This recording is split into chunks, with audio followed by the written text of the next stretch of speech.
Hey guys, we are back. It's Ted Bogert with the Ted Show, and I am honored to have on the world-renowned. Is that good? I The don't know. famous, the author, Wow. um, John Crossman is on the show today. Welcome, John. Oh, thanks for having me. It's good to be with you, Ted.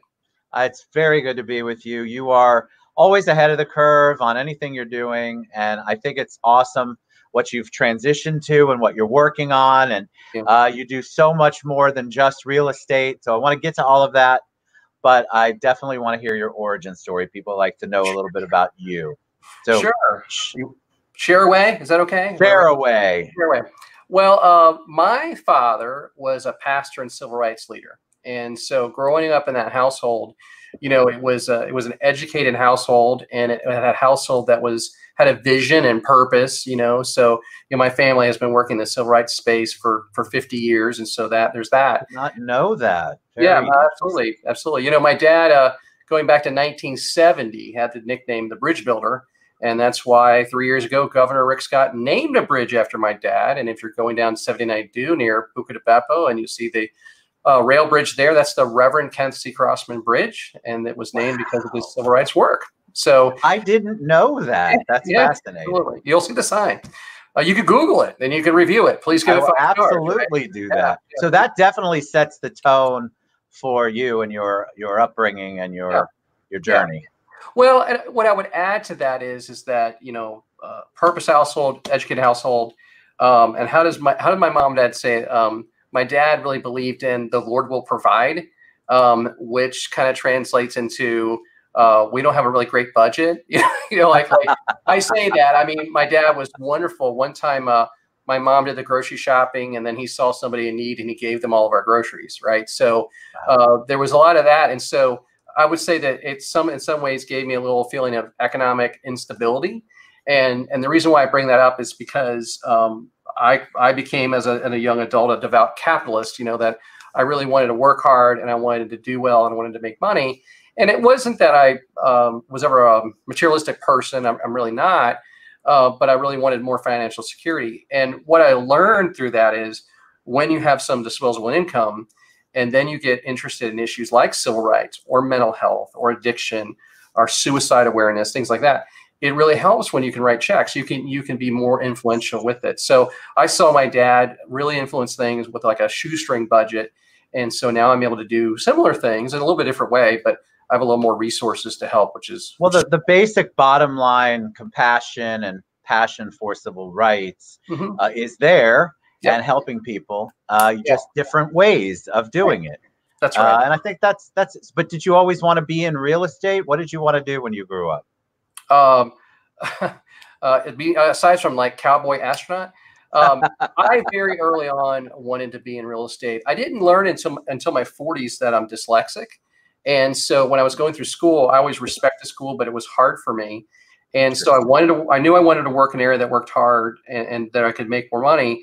But I really gravitated to real estate pretty early on because of the tangibleness of it. Like, when I was in college, I took a finance class. Portfolio management was still a little bit abstract to me. But when I took real estate classes, that was really focused. So I have a degree in real estate from Florida State University, and I decided on that a long time ago, and it's done well for me. It's fascinating because you're one of the few people who's come on. I don't do a lot of research, but I knew enough about you because I've known you for a while. Oh, yeah. A lot of people don't come on that have the real estate degree. Yeah. A lot of people who've been in real estate, that wasn't even an option. Honestly, I'm dating myself, but that really wasn't an option for me. We had a real estate class, but certainly not a real estate degree. So you're unique coming in. So your perspective is not only a passion for real estate, but you actually have the classes and the education. Did it make a giant difference on how you started your business? Oh my gosh, absolutely. I also have a CCIM, which people call the PhD of real estate. But if you have a bachelor in real estate from FSU, which is one of the best programs in America, it's the equivalent of having a CCIM. So I had a really good academic practical training. I'll also add the University of Florida has a master's in real estate program. And I think that's the #1 graduate program in America. So we're very fortunate to have a state that we have such academic resources for that. But absolutely, the core skills And I still use them. My favorite professor from college is still at FSU. And I still remind him there's things he taught me in the classroom that I will use this week. So that's fascinating. Cool. It is. What class was it? So he taught appraisal 1 and appraisal 2. And so what that goes to is core valuing properties. And I still to this day, if you've picked any kind of commercial property, I have a really good sense of how I would value it. And understanding that basics is really important when you're trying to figure out, is this a good time to buy or to sell, and get your brain around that. So very helpful. What about the market now? What are you seeing or feeling? I ask anybody who's been in real estate, touches real estate, this question. Mm-hmm. What are you feeling right now, and what are you seeing in the short term coming up? Well, first off, unprecedented, right? Like, there's so many times through different recessions, you can kind of look at a previous recession, and this one's just so weird because on one side, the banks are still healthy, right? So you can still get a loan, so that's positive. Yes.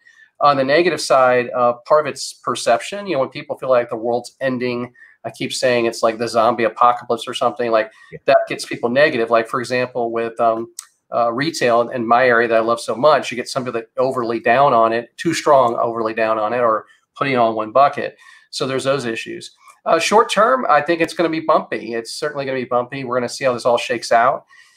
If you were a retailer that back in February, you didn't have your house in order, you had too much debt, you weren't well structured, you're gone. On the other hand, great retailers like Publix, who are well financially healed and really know their customer, I think they actually end up gaining market share, and they certainly gain in the emotional side of being so helpful to people when they're going through a rough time.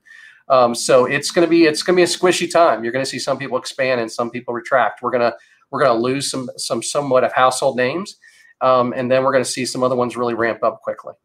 I agree. I feel like my biggest concern, my biggest giant concern area is small business, and it floors me that everybody was waiting for the grand reopening, which we've started to do.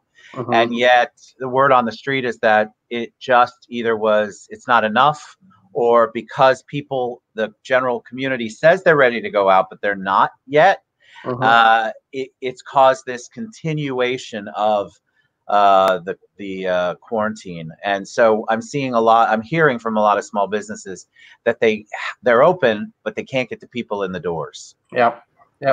Well, I'll tell you my favorite story through all this stuff is we have a Great Dane. Her name's Pepper, and she's a wonderful dog. She weighs 110 pounds. She's a big dog. Wow. And so we take her to Magic Pet in Baldwin Park to get her doggy daycare, spa treatment. She gets that kind of stuff. Well, the guy that owns it, his name is Samir, and Pepper loves him. And like, when I have a picture of the two of them together, she hugs him and kisses him and adores him.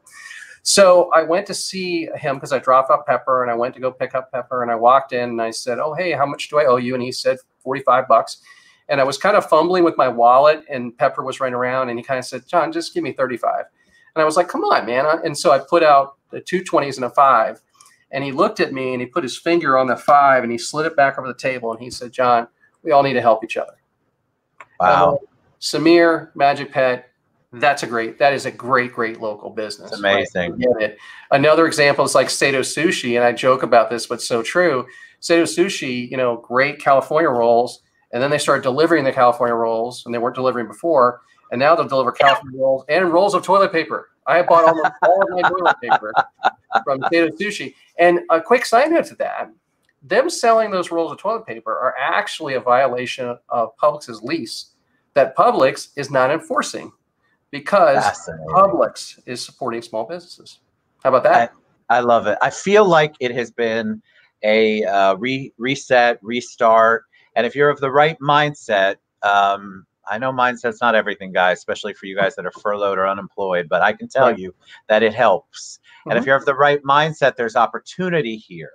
There's a lot of opportunity to do something new, to try something new, to expand in a different way, to really really evaluate what you're putting your money into and where you're spending your energy and your time. Can I mention one quick thing about that? Please. Ted.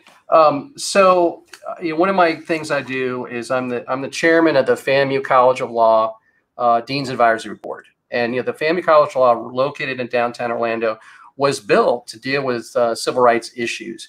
And so with the terrible tragedy in Minnesota and the terrible tragedy in Georgia, there's a lot of people, bringing up that topic, and I appreciate it, but I'm always trying to say, how do we move that to actionable steps? So earlier today, a young, super bright African-American attorney called me, and we had been playing phone tag, and she said that she'd been furloughed, and so she's probably going to go back to work for this major law firm in Orlando, but she had this little gap of time. And she said, John, do you need some help with the Family College of Law? I was like, you are awesome. And I said, here's what I want you to do. I said, I will buy lunch starting next week, once a week for an entire year. And for you, me, and maybe the new dean of the Family College of Law and different leaders in the community, so we can talk about race, we can talk about justice, and talk about how we can work together. So let's invite the chief of police, let's invite the mayor, let's invite Charlie Gray, or somebody like that, or you, or whoever.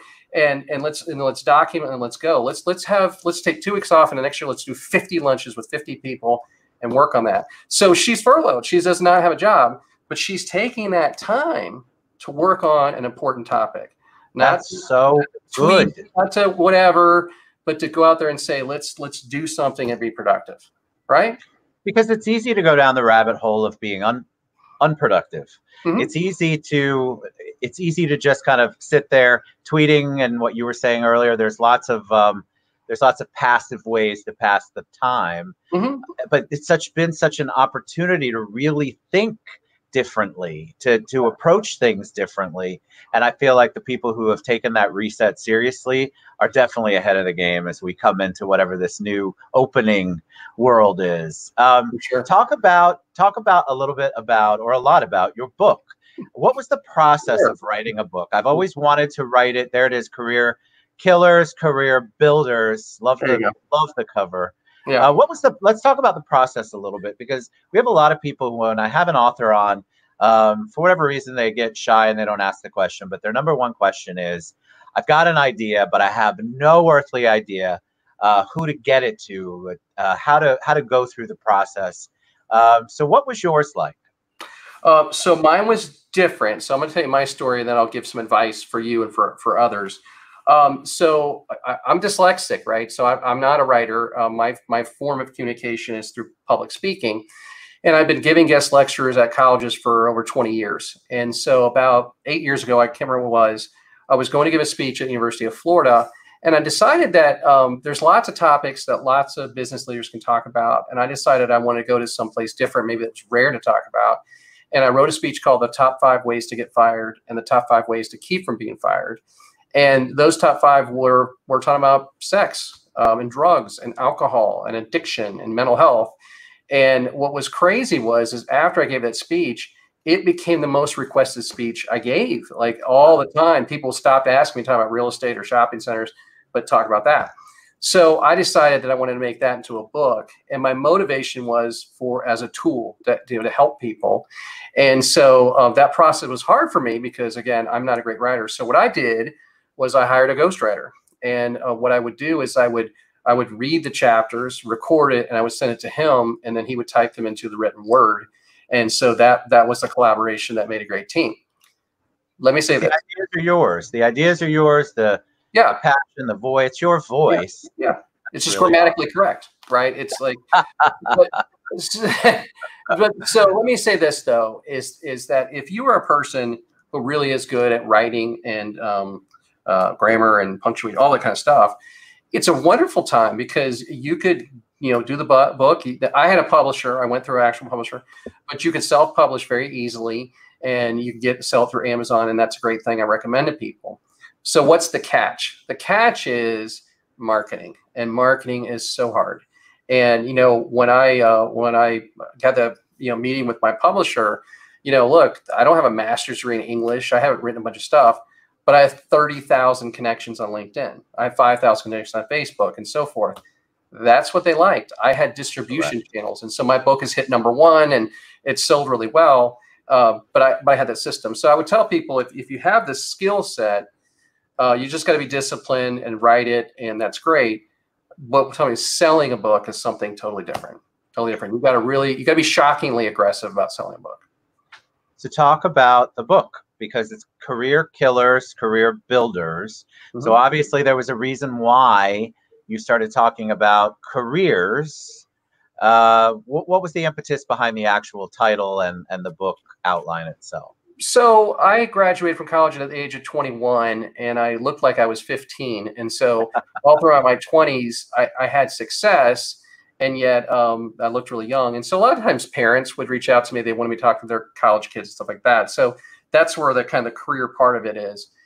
I will tell you, though, and you've experienced this, everyone watching this has experienced this, where you see someone so crazy talented, and then they do something so horrifically stupid. And the worst case scenarios would be an Anthony Bourdain or a Kate Spade or a Matt Lauer, right? I mean, we see these people that are so successful, they're so brilliant, they have money and power, check all the boxes, and then their life is ruined, their career is ruined. Look, I'm a lifelong diehard Florida State fan and a Dolphins fan, by the way. And when Aaron Hernandez, a Gator Patriot, took his own life in prison, somebody told me, I was in a meeting, and I felt devastated. I just felt devastated that the loss of that life and talent. And if you've watched the documentary on him, his whole life is heartbreaking. Yes, very much so. Yeah. So why did I write it? I wrote it because I wanted to dig into, when I wrote look at the title, The Killers is in that red, kind of a blood red. That's what I'm talking about. I'm not talking about being late to work. I'm not talking about, whatever, dressing inappropriate or some weird thing like that. I'm talking about the things that end talented careers. So my target audience is achievers. My target audience is people who you look at and you're like, gosh, in 10 years, they're going to be running this country and really helping them. And I'll tell you one quick aspect of all of that is sometimes when you look at these young kids, they're so great. Some people might think that the problem is going to be that they are going to feel failure for the first time, and then they're going to freak out. I have not experienced it. I've not seen that. What I've seen is young people that have so much success, and then the success doesn't fill them, and then they get into bad trouble. Yeah, and that's sort of the reality. So I want to help people. Look, I had my own journey. I suffer from clinical depression. I've been through a lot of different treatment for that, and it's saved my life. And so I always try to tell my own story. I had a young man that I mentored for years that I thought the world of, and he took his own life. So I want to go into hard places. Or when we talk about civil rights, I want to talk about race, and I want to talk about race not with an agenda of politically or whatever, but really in a productive way. It's a hard conversation. And have you been on Vanessa Eccles' show about a podcast about that yet? I have. You would be perfect. I will make the intro. That would be. No, we did. I did it. I did her show. Oh, you did. I did. Yes. Yes. I love Vanessa, and she and I are very much on the same page. And so, if you want to hire me as a consultant in real estate, the best time to hire me is because you either have a project or a company, and your real estate needs significant change. That you have a hard thing, and that's why you bring me in. If everything's great, you don't need me. If you want to hire me and my other company, Crossman Career Builders, as a consultant, hire me as a company because your company is really struggling with race or mental health or some hard subject, and you don't know how to get the pieces together. Or if you as an individual, you're just going through a hard patch. And a lot of times when people are achievers, there's not good systems around them. We lost Michael Jackson and we lost Prince. Why did we lose those great, talented people? In part because the people around them didn't necessarily want them to get healthy, because if they got healthy, maybe they'd stop singing, right? So, and then I also think, I come from a heavily background of faith, and it's still important to me. But, a lot of pastors, they're not trained to be counselors. They're not medical doctors. They're not, so they can fix some things, but they can't fix your teeth, right? Right. So we have to have other resources out there. So I love talking about real estate. A lot of people can talk about real estate, but I also want to be the business guy that talks about uncomfortable, hard stuff when people are ready to talk about it. So what are some of the career builders? What are some things, because I think people, maybe they don't know, but I want to focus on some of the positive. What are some of the things people can do to build their career, to take that achievement to the next level, or that goal, or their business? What are some of the things that they should be doing, or some advice that you give right off the bat? Okay, I'm going to give you a bunch of different easy ones, okay? All right. Get an annual physical. Get a physical every year. And have a primary doctor, and I don't care what your age is, have a physical. Why do I say that? because if you ever have a health issue, you have a baseline, right? And you have that as a resource. Okay. Know a professional counselor. Doesn't mean you need to see a professional counselor, but if you have that as a resource, that's really, really helpful, because if you're getting kind of I don't know what I'm doing here, to help deal with that. So have them on deck and ready. You need to really seek out a mentor relationship. And that is very easy to say. And I define this with students of what is a mentor relationship and what is something else. And so I always start by saying, what is charity? And I always tell students, charity is giving, expecting nothing in return. And charity is typically during a crisis and a hard time. Relationships, however, are a healthy giving and receiving, and relationships last forever. So what I always say to young people is, are you seeking a mentor charity relationship or a mentoring relationship? You know, if your goal in life is you want to see people that are wealthier, more powerful than you, and your goal is you want to take from them, that's not going to last long. But if you see yourself as equal, like, you know what, I met with a CEO and they gave me some advice. And so I mowed their grass, you know, or I went in there, I gave them a great review, or I liked their show on Facebook, or, you know, whatever, you know, give something back, right? That's important to me. It's like, Ted, you're so nice to give me this time.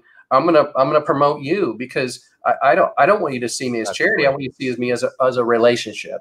Yes. And I think that's a very hard thing in the mind. Why is it so hard? Why is that? I agree with you. I think that's one of the hardest things for people to wrap their heads around. Ted, you know so many people, you have so many relationships. And listen, it's work, guys, but it's so critical. I want to have those relationships because that allows me to have time for true relationships that are on the give and take, versus relationships where I'm always giving. And I think you open yourself up. But why are people challenged by that word?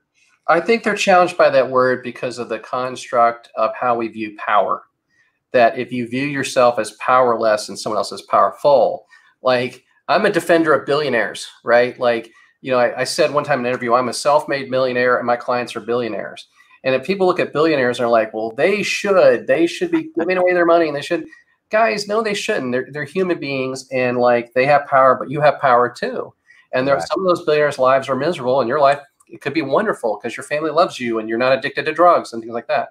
So I think it's about power. If you look at all human life as having dignity, right?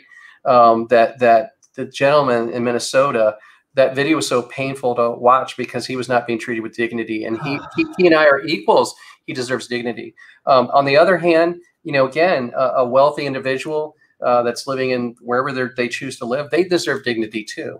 And so if you have that, then you see, like, wait a minute, this person's giving to me. It's healthy for me to give back. I took my 2 teenage daughters to my nephew's house to hang out together with their cousins who are in their 30s. And my daughter, my youngest daughter at 15, she texted me. She says, Dad, should we bring something to give to them when we go to the house? And I said, yes. I said, text your cousin. She texted me and she goes, well, he says, don't bring anything. I said, we're bringing something. And why is that? Because if we're going to go into someone's home and they're going to make us a meal, we're going to bring something, because that's who we're going to be, right? And I've met wealthy people that have told me that no one's ever offered to buy them dinner, right? Like, they always get stuck with a check. That's terrible, right? That's not the life I want to live. I want to look at myself and how to improve. And I want to look at others as all people as having dignity and self-worth. And I think that makes for a healthier society. So the answer is power. It's not understanding that all people have power, and all people have dignity and worthy of self-respect. Dignity is so important, because I feel like there's, we talked about this on a last show or the show before. People are carrying around all of this stuff that they haven't dealt with, whatever that baggage is, and yet they don't find a way, either a mentor, a coach, a counselor, someone, to figure out how to unravel that. And so they're always carrying it around. And so everywhere they go into it feeling like they're not dignified enough. They're not deserving of any kind of respect. I have a lot of people that I've coached or consulted in that area, and it's staggering how many people that impacts on a daily basis. You know, I would put this in my own. I agree with you. I'm thankful for you. In my brain, I look at it like, for most of my life as a Christian, I would think, okay, where am I sinning? And I need to repent. I need to stop doing that. As I've gotten older, what I've more reflect on is where am I wounded and where I need healing. That often if I'm doing something sinful, however you want to define that, the reality is it's probably because there's something unresolved. Then when you choose to go down that path, you can lead to a much healthier life, but the path itself is extremely painful. And I would tell you, as I've gotten older, I've been blessed to have all kinds of friends that I really appreciate. The ones that I really enjoy the most are the ones that have been through recovery. My friends who have been through a drug addiction or alcoholism, although I hate that they had to go through that, those friends tend to have the best wisdom through many situations. They have more to give because they've brought skills in and they can provide those. They've literally bared, most of them have bared their souls. It's gotten down to the rock bottom of rock bottoms. That's right. And they've worked their way up. So I agree with you. Most of the friends that have had addiction issues, they seem to have the words of wisdom from experience, which is very, very enlightening. It's not just a book they read. They lived it. Well, and if we were to get deep in the conversation of race, right, like racial reconciliation, one of the things I try to explain to people is if you had two brothers living in a household and one brother had a severe traumatic thing happen, the other brother didn't, and then many years later they're in their 40s and the brother had traumatic experience, starts to talk it out, that's a hard dynamic. The brother had a traumatic thing, needs to express it and needs to be heard. The brother that didn't have it, well, it's hard for them too, because their worldview of their perfect childhood and understanding that it's a painful conversation. So when we look at race today, we have many white people. I think the majority of people I know are they're not racist, they're respectful, good people, and yet they see African Americans who are still hurting and suffering, and rightfully so, right? So when some of these things happen, like Central Minnesota, it's aggravating to white America, but it's painful in Black America, because it pokes on a whole series of things. So to have that community, how do we have community healing? How do we have a community conversation? That's a lot of skill involved to work that through, that we all get to a place of healing together. I agree. I think it's timely. I think that is a great way to sort of segue into how do people reach out to you? How do people buy your book? What's the best way for them to get some more of this insight and wisdom from John Crossman? Well, that's kind. First off, it's available on Amazon, Target, Walmart, Books A Million, Google. I mean, it's very easy to find the book, and it's now available audiobook as well. So that's an easy place. And then my website, I do public speaking, keynote speaking. We do consulting, and if you go on, there's a form you can fill out, and any way we can be helpful. And I'll tell you something funny. I had a woman message me through Facebook, and she wanted some career advice, and she actually said she wanted to hire me, but I quickly was like, "You don't need me. You got this." I mean, she just kind of needed like a little pep talk. I was like, looked at her resume, I'm like, "Oh my gosh, you're perfect for what you're pursuing. You do not need, just go do it," and I'm cheering for you. So yeah, those are the best ways to get me, and I'm happy to help in any way I can. Oh, Retta Peoples, I was just thinking of you. Retta Hussein, what's up? She has also been on the show, and we have had very, very fascinating conversations about it. She's amazing. Cool. She said, two great guys. John, thanks for sharing your heart with us. That was really enlightening. I want you guys to go out, look at his website, get the book. We need more of that mentorship, giving and taking and giving. We have to have more of it. And I think that's definitely something. I'd love to have you back on. I'd love to have you. I'm going to do a show on some of the topics with race. Retta doesn't know it yet, but of course she's at the top of my list, as is Vanessa and Hank. And I'd love to have you come on, John. So anytime. I'll always be. Thank you so much, you guys. John Crossman. All right, have a great one. We'll see you guys back here tomorrow. Mwah to everybody. Thank you so much, John, for all you do. Thanks, Ted. Thank you. All right, buddy. Have a good one.